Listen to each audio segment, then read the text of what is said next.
fine. Imagine waking up in a place you've never seen before with photos of people on the wall that you don't even recognize. This is the life of someone with Alzheimer's disease. According to the Alzheimer's Association, Alzheimer's disease, which I'll refer to as AD, is a type of dementia that causes problems with memory, cognitive thinking, and behavior. The Alzheimer's Association states that there are currently 5.8 million people in the United States suffering from Alzheimer's disease. I'm a caregiver in the memory care unit of a nursing home, and I see firsthand the effects that this terrible disease has on every part of the lives of my residents. That's why this topic is so important to me. I hope to inform you about this disease in order to bring awareness and attention to a terrible disease that severely affects so many. I'll first discuss what Alzheimer's is, and then I'll discuss the ways that it affects the behavior of those living with it.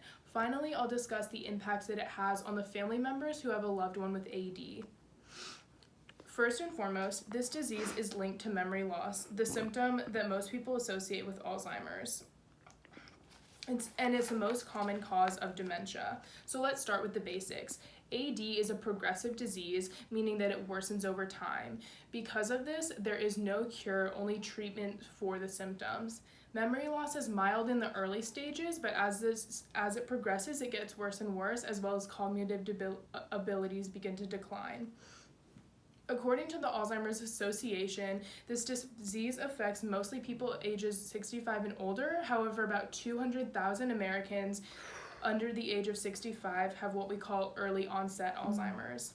Now, how is it diagnosed? Bruno Du Bois et al.'s article, Research Criteria for the Diagnosis of Alzheimer's Disease, in the August issue of their peer-reviewed journal Neurology, indicates that memory loss is not the only marker for AD. Now we have MRI imaging and PET scans that can show us just exactly what AD looks like. So here we have a PET scan of someone with a normal brain function, and these are all of the memory centers. Now let's look at one with Alzheimer's disease. The brain function in these centers have severely decreased. In addition, here is the normal healthy brain, and this is the cerebral cortex, which is the information processing center, and the hippocampus, which is used for the formation of memories. And then in someone with Alzheimer's, both of these centers have severely shrunk.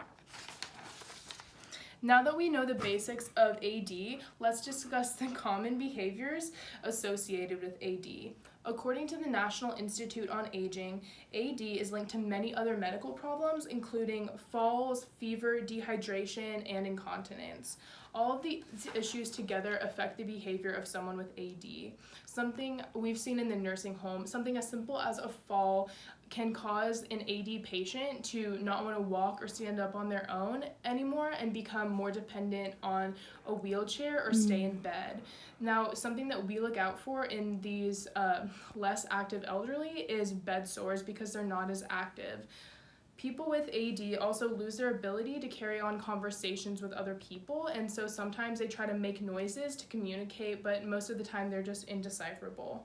According to the article, The Spectrum of Behavioral Changes in Alzheimer's Disease, published in the January issue of Neurology, AD patients have increased apathy, agitation, anxiety, irritability, delusions, and even hallucinations. Mega et al. Found that out of all these changes, apathy was the most common behavioral change. Because of memory loss, those with AD become very confused. They're not familiar with their surroundings or what's going on around them, and this often leads to behavioral changes such as anger and aggression. Sometimes they'll even lash out and try to hit us as caregivers, but it's all part of the disease process. Now that we've discussed the effects that the disease has on the patients themselves, let's look at the impacts that it has emotionally and financially on the family members. Those who suffer from AD, oftentimes as the disease progresses, can no longer live on their own. They don't have the memory or the cognitive abilities to live on their own anymore, and so many families opt to put them in a long-term care facility. According to seniorliving.org, the national average cost of nursing home care is over $7,000 per month. This is an insane number, and a lot of times it's a way too high a burden to bear for family members to continue to fund every month for their loved one to stay in a nursing home. Not only do families suffer from the financial burden of AD, but also emotional burdens. So many times I see at my job the family members of my residents come in and their loved one doesn't even recognize who they are. And this is someone that's their daughter or granddaughter or whatever it may be, someone that they've grown up with, and that person can't even recollect who they are or know why they're there. This often discourages the family members to continue to visit, which is really sad and leads to a decline in the health of the AD patient. In summary, AD is a terrible disease. It affects every part of the lives of its victims. Those with AD suffer from memory loss indicative of the disease and behavioral changes, while their families may struggle with financial and emotional hardships for their loved one. It's not easy being the first person as a caregiver that Alzheimer's patients see in the morning, knowing that they have no idea who you are.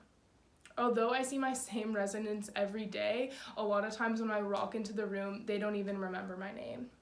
All of this to say, there needs to be an end to Alzheimer's disease. I hope through this presentation I bring light to this terrible disease and raise awareness to end Alzheimer's.